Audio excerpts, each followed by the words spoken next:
Силами управления детско-юношеского спорта пригласили с города Москвы тренера высшей категории Хлопкову Наталью Васильевну.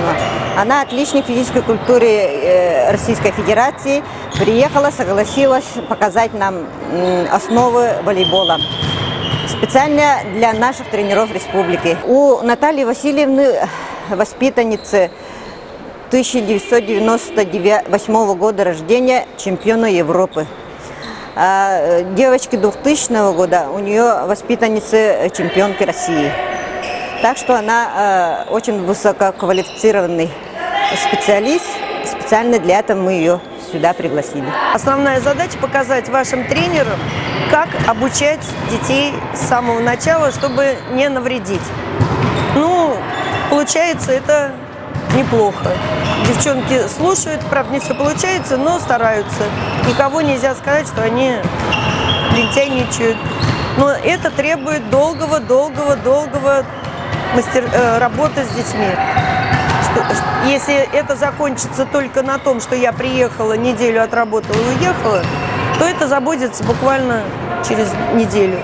Если же каждый тренер, который захочет это все продолжит, он продолжит, то тогда дети это буквально через полгода уже их можно будет не узнать.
Но самое-то главное, моя задача, чтобы кто-то загорелся воспитать звездочек, воспитать чемпиона. У нас есть яркий пример — Республика Хакасия. Также отдаленная, также далеко. Такие же девочки, не рослые, не высокие, они 3 года подряд серебряные призеры первенства России.